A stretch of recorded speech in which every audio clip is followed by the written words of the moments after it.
మోక్షానికి మార్గం అనే ఈ కార్యక్రమంలోని పాపపు ఒప్పుకోలు అనే ఎపిసోడ్కి మీ అందరికి కూడా స్వాగతం. మనం గత ఎపిసోడ్స్లో అనేక రకాలుగా దేవుని గురించి అలాగే అత్యంత ఆసక్తికరమైన విషయాలు చాలా తెలుసుకున్నాం. ఇప్పుడు కూడా మరిన్ని ఆసక్తికరమైన విషయాలతో మేము ముందుకు వచ్చాం. మనకు ఆ విషయాలన్నీ తెలియజేయడానికి గాను మన మధ్యలో పాస్టర్ గారు వాళ్ళు ఉన్నారు. వాళ్ళని అడిగి తెలుసుకుందాం. మన మధ్యలో పాస్టర్ మనురాజా గారు, పాస్టర్ ఇమాన్యుయల్ రాజు గారు, పాస్టర్ లాజరస్ సైమన్ పాల్ గారు, వీరు ముగ్గురు ఉన్నారు. వాళ్ళని అడిగి తెలుసుకుందాం రండి. పాస్టర్ గారు, మీ ముగ్గురు కూడా వెల్కమ్ అండి. మాకు గడిచిన ఎపిసోడ్స్లో చాలా చక్కగా అనేక రకాలుగా దేవుని గురించి, దేవుని ప్రేమ గురించి, పశ్చాత్తాపం గురించి చాలా చక్కగా వివరించారు. అయితే ఈ ఎపిసోడ్లో ప్రత్యేకంగా పాపపు ఒప్పుకోలు గురించి తెలియజేస్తారని ఆశపడుతున్నాను. అయితే అసలు ఈ పాపపు ఒప్పుకోలు అంటే ఏంటి పాస్టర్ గారు? పాపపు ఒప్పుకోలు అని అంటే మనం చేసిన తప్పులన్నిటినీ మనం దేవుని ఎదుట ఒప్పుకోవడాన్ని పాపపు ఒప్పుకోలు అని చెప్పి అంటున్నాం. అంటే మన ద్వారా జరిగిన తప్పులు అవి మనం కప్పిపుచ్చుకోకుండా, దాచిపెట్టుకోకుండా వాటిని నేను తప్పు చేశాను అని మనకు మనం రియలైజ్ అయ్యి దాన్ని నేను అది చేయకుండా ఉండాలని ఆశపడుతున్నాను అని చెప్పని ఒప్పుకోవడం అనమాట. మనం పాత నిబంధన ఆదికాండం కాలంలో చూసినప్పుడు మరి సృష్టి కార్యంలో 3వ అధ్యాయంకి వచ్చేటప్పటికే మనకి అవ్వ ఆదాము ఒక తప్పు చేయడం జరుగుతుంది. వాళ్ళు దేవుడు తినొద్దన్న పండును తిన్నారు. అప్పుడు వచ్చి దేవుడు అడుగుతాను, ఆదాం ఎక్కడున్నావు? నేను ఇక్కడ చెట్లలో దాక్కుని ఉన్నా. ఎందుకు అట్లెందుకు ఉన్నావు అంటే, నేను దిగంబరిగా ఉన్నా. నువ్వు దిగంబరిగా ఉన్నావు అని ఎవరు చెప్పారు నీకు? నేను తినొద్దన్న పండు తిన్నావా అంటే ఆయన అప్పుడు ఏం సమాధానం చెప్పి ఉండాలి? నేను తిన్నా, నన్ను క్షమించు అని అడగాలి. కానీ అది చేయలేదు. చేయకపోవడం వల్ల పైగా మళ్ళీ ఏం చేస్తున్నారు? అదిగో నీవు నాకు ఇచ్చిన స్త్రీనే నాకు ఆ పండు ఇచ్చారు, అందుకని తిన్నా అని చెప్తా ఉన్నారు. అక్కడ ఆ నింద ఎవరి మీదకి పోతుందంటే, నువ్వు నాకు ఇచ్చిన స్త్రీ అంటున్నారు. అంటే దేవుడు ఇచ్చిన స్త్రీలోనే ఒక సమస్య ఉంది అని చెప్పి చెప్తా ఉన్నారు. పాపము ఆయన ఒప్పుకోలేకపోతున్నాడు. సరే, స్త్రీ అయినా మాట్లాడుతుందా? మరి ఆమెను అడుగుతారు, అవ్వ ఏంటి, ఎందుకు తిన్నావు? నేను తినొద్దన్నది అంటే, అగో ఈ సర్పం నన్ను మోసపుచ్చింది అని. అంటే వాళ్ళిద్దరిలో కూడా మనం ఒక కామన్ పాయింట్ గమనిస్తే, ఇద్దరు కూడా వారు చేసిన తప్పని ఒప్పుకోవడానికి సిద్ధంగా లేరు. తప్పని ఒప్పుకోకుండా వారు పక్కనున్న వాళ్ళ మీద నింద వేద్దామని చెప్పని ప్రయత్నం చేస్తూ ఉన్నారు. అందువల్ల ఆ చేసిన తప్పు కాస్త పాపముగా పరిగణించబడింది. లేనట్లయితే క్షమించే దేవుడు వారిని క్షమించేవారేమో, వారిని అంతగా ఎక్కువగా శిక్షలోకి వారు వచ్చేవారు కాదు. వాళ్ళు చక్కగా ఆ ఏదైనా తోటలో ఇంకా సంతోషంగా బ్రతికే వాళ్ళు కావచ్చు. ఎప్పుడైతే చేసిన తప్పుని వీళ్ళు ఒప్పుకోలేకపోయారో, మేము చేసిన తప్పు మేము ఏదో సందర్భంలో అలా జరిగిపోయిందనో, లేకపోతే ఏదో పొరపాటున అలా జరిగిపోయిందని కూడా వాళ్ళు ఒప్పుకోవట్లేదు. మనం కూడా ఎప్పుడైతే మనం చేసిన తప్పుల్ని అందరూ చేయట్లేదా, వాళ్ళు చేయట్లేదా, వీళ్ళు చేయట్లేదా, అందరూ చేసేదే కదా, ఇది కూడా ఈ చిన్నదానికి కూడా తప్ప, ఈ చిన్నది కూడా ఈ కొంచెం చేస్తే కూడా పాపమా అనే అట్లాంటి ఆలోచనలు చేసుకోవడం వల్ల మనం పాపాన్ని ఒప్పుకోలేకపోతూ ఉంటాం. ఒప్పుకోవడం అంటే మనం చేసిన దాన్ని మనం కన్ఫ్యూజ్ చేసుకోవాలి, మనం రియలైజ్ అవ్వాలి, మనకు మనం స్వార్థంగా మనకు మనం స్వంతంగా తెలుసుకోవాలి నేను చేసిన తప్పు అని. దాన్ని దేవుని దగ్గర ఒప్పుకోవాలి. దీన్ని ఒప్పుకోవడం అని చెప్పి అంటున్నాం. చాలా చక్కగా చెప్పారండి. పాస్టర్ గారు, మీరు కూడా మరికొంచెం మాకు వివరించి చెప్పండి. అసలు పాపపు ఒప్పుకోలు అంటే ఏంటి? పాపపు ఒప్పుకోలు అంటే మనం పరిశుద్ధమైన బైబిల్ గ్రంథంలో మరి అనేక మందిని కూడా మనం చూస్తూ ఉంటాం.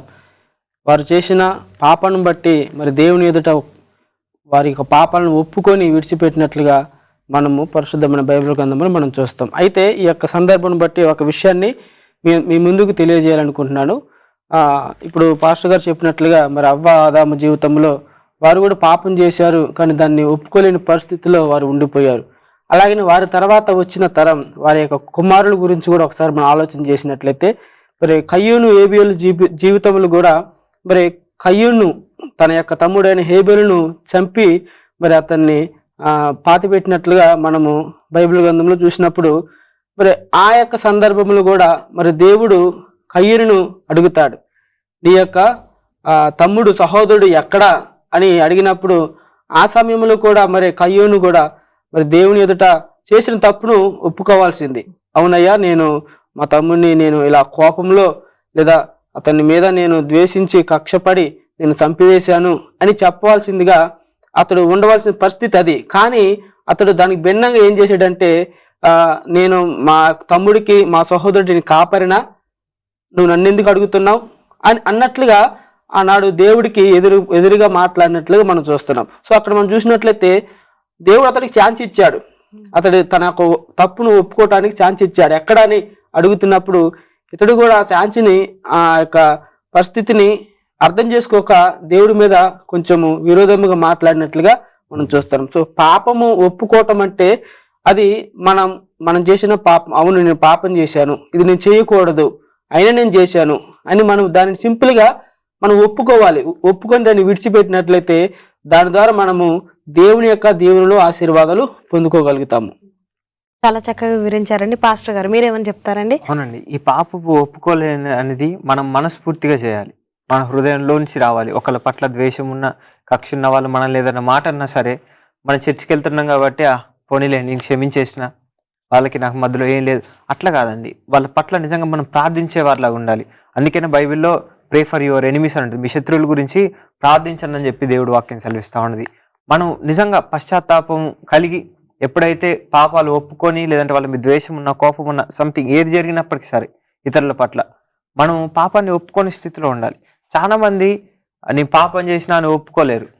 ఇందాక ఆదాము అవ్వ గురించి చూసినప్పుడు కానీ, కయ్యన్ గారి గురించి చూసినప్పుడు కూడా ఒప్పుకోకుండా ఏం చేస్తా ఉన్నారంటే, మేము చేసింది సరైనదే, నువ్వు చేసింది తప్పు అని చెప్పి చివరికి దేవుడి మీద వాళ్ళు నిందేస్తా ఉన్నారు. మనం కూడా చాలా మంది అంతే చేస్తూ ఉంటాం. మనం చేసింది సరైనదే, వాళ్ళు చేయబట్టి నేను ఇది చేయాల్సి వచ్చింది, వాళ్ళు అక్కడ జరిగిన పరిస్థితిలో వాళ్ళు ఉన్నారు కాబట్టి నేను ఈ విధంగా చేసిన అని చెప్పేసి మనం చేసిన తప్పుని ఒప్పుకోలేని పరిస్థితిలో ఉంటాం. అట్లా కాదు, మనం చేసిన పాపాన్ని ఒప్పుకున్నప్పుడే మనం నిజంగా దీవించబడతాం, ఆశీర్వదించబడతాం. ఇక్కడ సామెతలు 28:13 కూడా అతిక్రమములను దాచిపెట్టువాడు వర్ధిల్లడు, వాటిని ఒప్పుకొని విడిచిపెట్టువాడు కనికరం పొందునని చెప్పేసి దేవుడు వాక్యం సెలవిస్తా ఉంది. ఎవరైతే ఒప్పుకోకుండా ఉంటారో వాళ్ళైతే వర్ధిల్లరని దేవుడు వాక్యం సెలవిస్తా ఉంది. ఎవరైతే విడిచిపెడతారో ఖచ్చితంగా దేవుని కనికరాన్ని పొందుకుంటారు. ఇక్కడ ఆదాము అవ్వ విషయంలో కూడా వాళ్ళు దేవుని కనికరం పొందుకునేవారేమో, కానీ వాళ్ళు పొందుకోలేకపోయారు. ఎందుకంటే ఇంకా సాగదీస్తూ, ఇంకా నిందని చివరికి నువ్వు చేసిన సర్పమే, నువ్వు చేసిన ఈ స్త్రీనే అని చెప్పేసి ఒకళ్ళ మీద ఒకళ్ళు చివరికి దేవుడి మీద నిందేసేదాకా తీసుకొని వచ్చారు. మనం ఆ స్థితికి వెళ్లకుండా మనం చేసింది తప్పు అయితే ఒప్పుకునేలాగా ఉండాలి. ఒకవేళ మనం చేసింది తప్పు కాకపోయినట్లయితే, అయినా మనం నిందలు పడుతున్నట్లయితే అదంతా దేవుని దగ్గర చెప్పాలి, అంతే. అలా చక్కగా వివరించారండి. ఇంకా ముందు తదుపరి కార్యక్రమంలోకి వెళ్లే ముందు చిన్న విరామం తీసుకొని మళ్ళీ వచ్చేద్దాం. చూశారు కదండి, ఎంతో చక్కగా పాపపు ఒప్పుకోలు అంటే ఏంటో మనకు తెలియజేస్తున్నారు. మరిన్ని ఆసక్తికరమైన విషయాలు తెలుసుకోబోయే ముందు చిన్న విరామం తీసుకొని మళ్ళీ వచ్చేద్దాం. మోక్షానికి మార్గం అనే కార్యక్రమంలోని పాపపు ఒప్పుకోలు అనే ఎపిసోడ్కి మీ అందరికీ కూడా తిరిగి స్వాగతం. మరిన్ని ఆసక్తికరమైన విషయాలను తెలుసుకుందాం రండి. పాస్టర్ గారు, ఇప్పటి వరకు కూడా అసలు పాపపు ఒప్పుకోలు అంటే ఏమిటి అనే విషయం గురించి చాలా చక్కగా చెప్పారు. అసలు ఈ పాపమును ఎందుకు ఒప్పుకోవాలంటారు? పాపాన్ని ఒప్పుకోవటం వలన చాలా ఆశీర్వాదాలు, ఫలితాలు ఉన్నట్లుగా బైబిల్ గ్రంథంలో మనము చూడగలుగుతాం. మొట్టమొదటిగా పాపాన్ని ఒప్పుకోవాలి అంటే అక్కడ ఒప్పుకుంటే క్షమించబడతారా అనేది ప్రశ్న. అయితే బైబిల్ మనకి స్పష్టంగా తెలియజేస్తూ ఉన్నది, మనం చేసిన పాపాన్ని మనం ఒప్పుకున్నట్లయితే ఖచ్చితంగా దానికి ఒక సొల్యూషన్, దానికి ఒక రెమెడీ, ఆ సమస్యకు పరిష్కారము దొరుకుతుంది. కనుకనే ఒప్పుకోవాలి అనే యొక్క ప్రశ్న అక్కడ లేవనెత్తబడుతుంది. సో అక్కడ పరిష్కారానికి, సమస్యకు పరిష్కారం ఉన్నది, అదే క్షమించబడటం. ఇప్పుడు ఈ దేవుడు క్షమిస్తున్నాడు గనక మనం ఒప్పుకోవాల్సిన పరిస్థితి ఏర్పడతా ఉన్నది.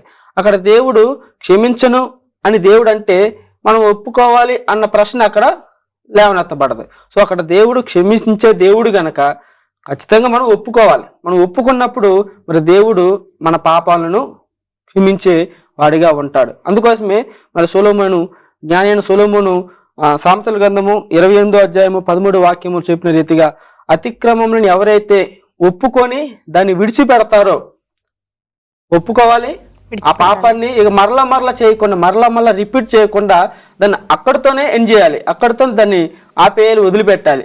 అలా కాకుండా పాపం చేసి మళ్ళీ దేవుడి ఎద్దుకు వచ్చి ఒప్పుకొని, మరలా పాపం చేసి రెండోసారి పాపం చేసి మరలా ఒప్పుకొని, మరలా చేసి మరలా ఒప్పుకొని, అలా ఉండటం వలన ఎటువంటి ప్రయోజనము, ఫలితము, ఆశీర్వాదము దేవుని యొద్ద నుండి ఉండదు. గనక మరి పాపాన్ని మనం ఒప్పుకొని దాన్ని శాశ్వతంగా వారిని విడిచిపెట్టాలి. అప్పుడు దేవుని ఎదుట నుండి మనము కనికరాన్ని, కృపను, దేవుని ఆశీర్వాదాలను మనం పొందుకునే వారముగా ఉంటాం. కనుక ఈ ప్రశ్నకు మరి బైబిల్ చాలా స్పష్టంగా మరి మనకు జవాబిస్తూ ఉన్నది. ఎవరైతే పాపం చేశారో వారు ఖచ్చితంగా పాపాన్ని ఒప్పుకొని తీరాలి. ఎందుకంటే ఒప్పుకున్నప్పుడు దానికి పరిష్కారం దేవుడు మనకు అనుగ్రహించేవాడిగా, క్షమించేవాడిగా ఉన్నాడు కనుక ఖచ్చితంగా మనం ఒప్పుకుంటే క్షమించబడతాం. చాలా చక్కగా చెప్పారండి. పాస్టర్ గారు మీరు చెప్పండి, అసలు పాపాన్ని ఎందుకు ఒప్పుకోవాలి? అవునండి, ఇందాకే మనం చూసుకున్నట్లు పాపాన్ని ఒప్పుకున్న వారు కనికరింపబడతారని చెప్పేసి దేవుని వాక్యం సెలవిస్తూ ఉన్నది. నిజంగా పాస్టర్ గారు చెప్పినట్టు కూడా ఎవరైతే పాపాన్ని ఒప్పుకుంటారో వాళ్ళు ఖచ్చితంగా దేవుని కనికరాన్ని, దేవుని కృపను పొందుకుంటారు. దేవుని కృపను పొందుకున్న వాళ్ళు రూపాంతరం చెందుతారు. అంటే నూతనమైన జీవితంలోకి వాళ్ళు అడుగు పెడతారని చెప్పేసి మనం వాక్యంలో కూడా చూసుకోవచ్చు. మనం లూకాసు వార్త 19వ అధ్యాయం 1-10 వరకు చూసుకుంటే మనందరికీ తెలిసిన క్యారెక్టర్ ఉంటుంది. అక్కడ జక్కయ్య గురించి అక్కడ వాక్యంలో చెప్పబడతా ఉన్నది. ఆయన దేవుని చూడాలని ఆశపడ్డాడు. అక్కడ మనం పాపి అయిన జక్కయ్య అని చెప్పేసి అతని ముందు, అంటే యేసుక్రీస్తు ప్రభువు వారిని కలవక ముందు మనం చెప్పుకుంటా ఉంటాం. కానీ ఆయన్ని చూడాలి, దేవుని చూడాలని ఆశపడినప్పుడు యేసుక్రీస్తు ప్రభువు వారు ఆయనతో వచ్చి ఆయన ఇంట్లో ఉండి, ఆయన నివాసం ఉండి, ఆయన గడిపి వెళ్ళిన తర్వాత ఆయనలో ఒక ట్రాన్స్ఫర్మేషన్ అనేది జరిగింది. యేసుక్రీస్తు ప్రభువు వారు ఎప్పుడైతే జక్కయ్యని పిలిచారో, ఎప్పుడైతే ఆయనతో ఉండాలని ఆశపడ్డారో, ఆయన దేన్నైనా వదులుకోవడానికి ఆయన సిద్ధపడ్డాడండి. ఆయన పాప జీవితాన్ని, లేదంటే ఆయన చేసే ఆ తప్పు పని ఏదైతే ఉన్నదో ఆ పనిని విడిచిపెట్టాలని చెప్పేసి ఆశపడ్డాడు. తర్వాత యేసుక్రీస్తు ప్రభువు వారు వెళ్ళిపోయిన తర్వాత ఆయన తీసుకున్న పనిని మళ్ళీ రెట్టింపు చెల్లించేసినట్టు దేవుడు వాక్యం సెలవిస్తూ ఉన్నది. అది పాపపు ఒప్పుకోలు. ఎప్పుడైతే పాపాన్ని ఒప్పుకుంటామో మనలో తెలియని ఒక ట్రాన్స్ఫర్మేషన్ అని ఉంటుంది, ఒక ఫ్రీడమ్ అనేది ఉంటుంది. ఆ స్వాతంత్రంలో జీవించడానికి ఎంతోమంది ఆశపడ్డారు. ఎవరైతే దాన్ని ఒప్పుకున్నారో వాళ్ళు పొందుకొని నిజంగా జీవించగలిగారు. ఇక్కడ చూసుకోవచ్చు, డబ్బులు ఇచ్చేయడం ఏంటి, ఆయనకి ఏమైనా పిచ్చా అని మనం అనుకోవచ్చు. తీసుకున్న దానికన్నా ఇంకా ఎక్కువ డబ్బులు తిరిగి ఇచ్చేసిండు. కానీ ఆయన ఇచ్చేయడంలో ఎక్కువ ఆనందాన్ని పొందుకున్నప్పుడు తీసుకున్నప్పుడు ఆయన ఆనందాన్ని పొందుకోలేదు, కానీ ఇచ్చిన తర్వాత ఇంకా అధికమైన ఆనందాన్ని పొందుకున్నాడు. ఆ ట్రాన్స్ఫర్మేషన్ కోసం మనం పాపాన్ని ఖచ్చితంగా ఒప్పుకోవాలండి. చాలా అద్భుతమైన విషయాన్ని తెలియజేశారండి. పాస్టర్ గారు మీరు కూడా మాకు కొన్ని విషయాలు తెలియజేయండి. అసలు పాపమును ఎందుకు ఒప్పుకోవాలి?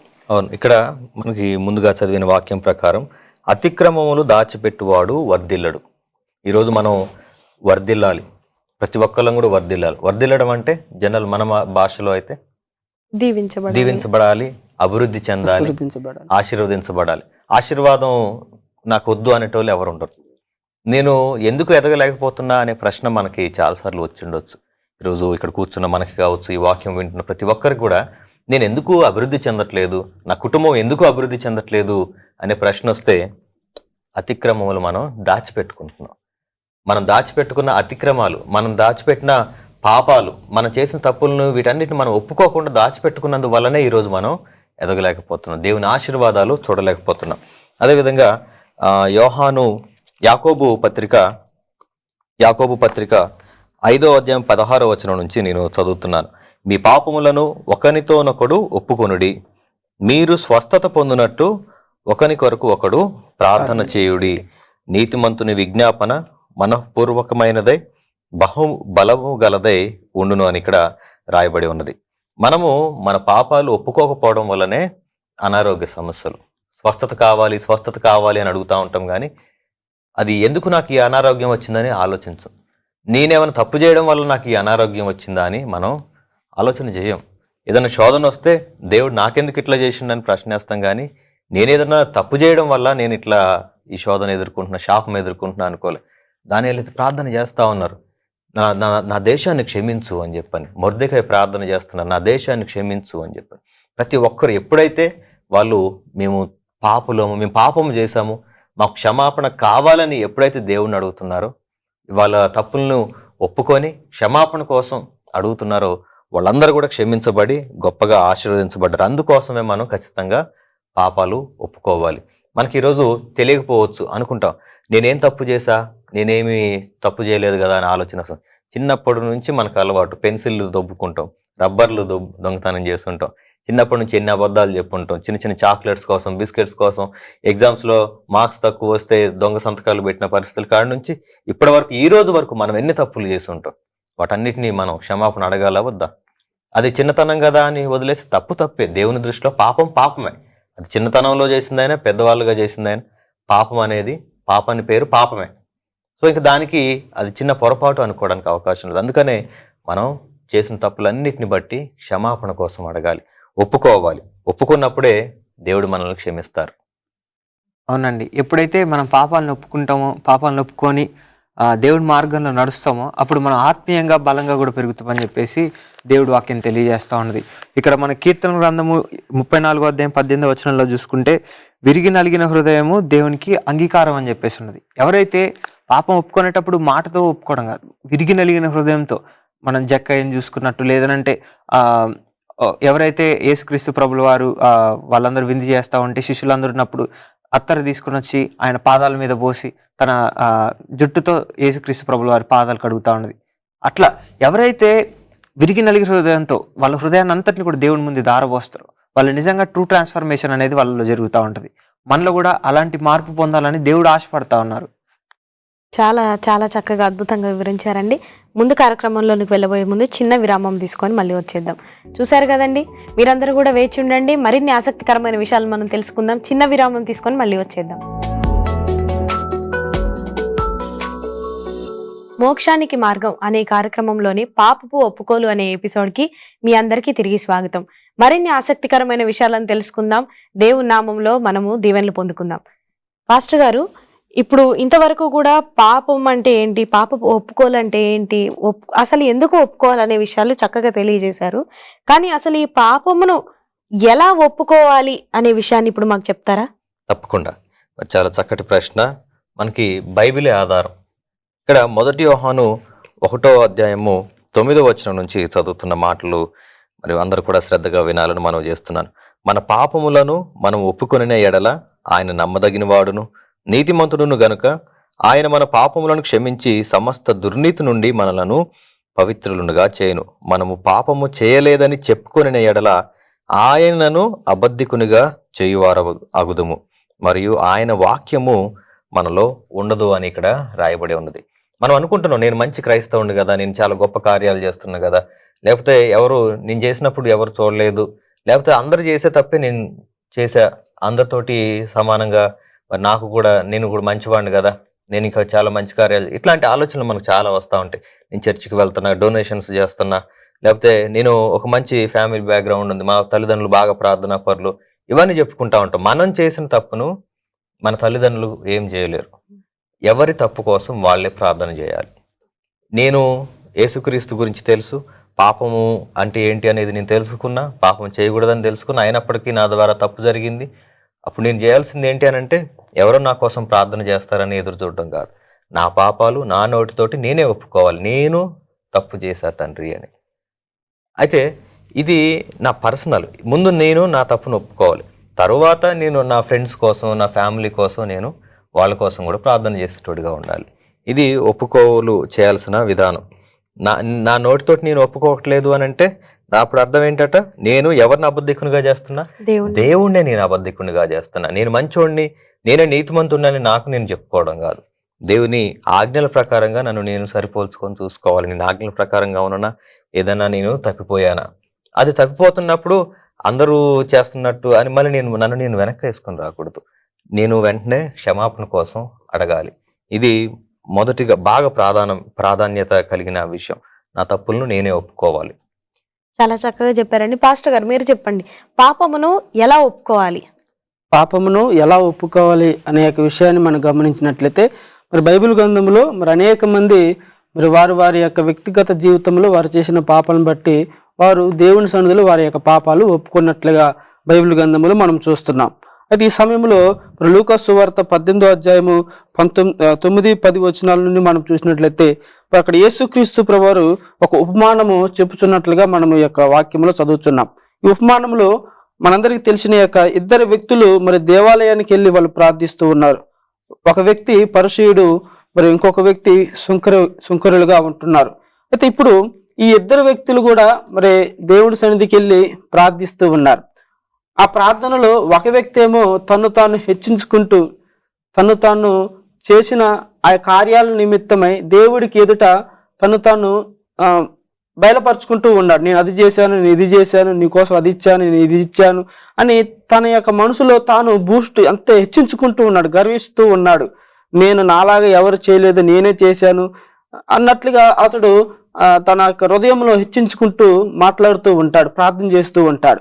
అలాగే ఇంకొక వ్యక్తి, మరి సుంకరి అనబడిన వ్యక్తి, అతడు చేసే ప్రార్థనల ఏ రీతిగా ఉన్నదంటే, తను చేసిన పాపం ఏమైతే ఉన్నదో, తన యొక్క వ్యక్తిగత పాపాలు ఏమైతే ఉన్నాయో అవి ఆ ప్రార్థనలో అతడు క్షమించమని, కరుణించమని దేవుని అడుగుతున్నట్లుగా మరి లేఖనాలలో వాక్యములు మనం చూస్తున్నాం. సో ఇక్కడ మనం గమనించవలసింది ఏంటంటే, మనము చేసిన పాపం, వ్యక్తిగతంగా మనం చేసిన పాపము, మనం హృదయపూర్వకంగా మనం దేవునికి మనం అడగాలి, దేవా నా పాపాన్ని క్షమించుము, నన్ను కరుణించుము అని మనం ఆ రీతిగా మనం తగ్గించుకొని మన పరిశుద్ధుడైన దేవుని ఎదుట మనము మన పాపాలను ఒప్పుకునే వారముగా ఉండాలి. వ్యక్తిగతంగా మనం చేసిన పాపాలు మనం ఒప్పుకునే వారముగా ఉండాలి. కానీ పాపము చిన్నదే కదా, ఇది చేయకపోతే ఈ పాపము చేశాను, దీన్ని బట్టి నేను ప్రార్థన చేయకపోతే ఏం కాదులే, దేవుడికి తెలుసులే, దేవుడు నా గురించి తెలియదా, చేయకపోతే ఏమవుతుంది, దేవుడు నా దేవుడే కదా, నా ప్రార్థన ఆలకిస్తాడు కదా, నేను ఎన్ని సంవత్సరాల నుంచి దేవుని సేవ చేయట్లేదు, చిన్నప్పటి నుంచి దేవుడిని నమ్ముకున్నాను, ఈ చిన్న పాపం దేవుడు క్షమించలేడా, అలాగా మనం హెచ్చించుకోకుండా, అలాగ మనము మన హృదయంలో గర్వించుకోకుండా, ఏం కాదులే దేవుడు నా పాపం క్షమిస్తాడని అంత గర్వంతో మనము ప్రార్థన పాపం క్షమించమని అడగకుండా తగ్గించుకొని వినయంతో విధేయతతో దేవా నా పాపం క్షమించని మనం దేవుణ్ణి పాప క్షమాపణ కోరుకునే వారముగా ఉండాలని ఈ వాక్యం ద్వారా మనం తెలుసుకుంటున్నాం. చాలా చక్కగా చెప్పారండి. పాస్టర్ గారు, మీరు కూడా మరికొన్ని విషయాలను తెలియజేయండి. పాపమును ఎలా ఒప్పుకోవాలి? అవునండి, మనం బైబిల్ గ్రంథంలో కూడా చూసుకున్నట్లయితే మనం యోబు గారిని చూస్తాం. యోబు గారు ఆయన ప్రతిరోజు కూడా బలి అర్పణలు అర్పించేవాళ్ళు. అతని గురించి, తన కుటుంబం గురించి ప్రతిరోజు కూడా, వాళ్ళు పాపం చేశారో లేదో ఆయనకైతే తెలియదు, కానీ ఆయన మాత్రం తన బిడ్డలు మంచిగా ఉండాలని, వాళ్ళ క్షేమం గురించి ఆయన ప్రతిరోజు కూడా బలి అర్పణలు అర్పించేవాళ్ళు. ఎందుకనంటే వాళ్ళు ఏమైనా తెలియకుండా ఏమైనా పాపం చేస్తున్నట్లయితే, లేదంటే ఆయన కూడా ఏమైనా తెలియకుండా పాపం చేస్తున్నట్లయితే, ఆయన ఈ బలి అర్పణ ద్వారా దేవుని కరుణ, దేవుని కృపని పొందుకుంటా అని ఆయన నమ్మి విశ్వాసం ఉంచి బలి అర్పణలు అర్పించేవాళ్ళు. ఈరోజు మనం కూడా, ప్రతి ఒక్కళ్ళం కూడా ఈరోజు బలి అర్పణ అనేది మనకు ఆయన ద్వారా జరిగిపోయింది కాబట్టి ప్రతిరోజు కూడా పశ్చాత్తాపంతో ప్రార్థన చేసే వాళ్ళలాగా ఉండాలి. విరిగి నలిగిన బలియాగము దేవునికి ఇష్టమైనది. మన హృదయము విరిగి నలిగిన ప్రార్థన, మన హృదయంలోంచి వచ్చే ప్రార్థన ఆయన ఎంతో ఇష్టంగా దాన్ని స్వీకరించుకుంటారు. మనం నలిగి మనల్ని మనం తగ్గించుకొని, ఇందాక పాస్టర్ గారు చెప్పినట్టుగా మనల్ని మనం బోస్ట్ చేసుకోకుండా, హెచ్చించుకోకుండా మనం దేవుని దగ్గర, అయ్యా నిజంగా తప్పు చేసి ఉన్నా ప్రభువా, నా పాపం నాకు తెలిసింది, నన్ను క్షమించని చెప్పేసి అడిగేవారిలాగా మనం ఉండాలి. అదేవిధంగా దావీదు గారు కూడా ఆయన తప్పు చేసిన తర్వాత ఆయన తప్పును ఆయన గ్రహించి ఎంత పశ్చాత్తాపడ్డారో మనం 2 సమూయేలు గ్రంథంలో మనం చూసుకుంటా ఉంటాం. ఇక్కడ కీర్తన రాసిన పత్రిక 51 కీర్తన గ్రంథము 51 అధ్యాయము 1-3 వచనాల వరకు ఒకసారి చదువుదాం. కీర్తన గ్రంథము 51 అధ్యాయము 1-3 వచనాలు. దేవా, నీ కృప చొప్పున నన్ను కరుణింపుము, నీ వాత్సల్య బాహుల్యము చొప్పున నా అతిక్రమములను తుడిచివేయుము. నా దోషము పోవునట్లు నన్ను బాగుగా కడుగుము, నా పాపము పోవునట్లు నన్ను పవిత్రపరచుము. నా అతిక్రమములను నాకు తెలిసే ఉన్నవి, నా పాపములు ఎల్లప్పుడూ నా ఎదుటనున్నది.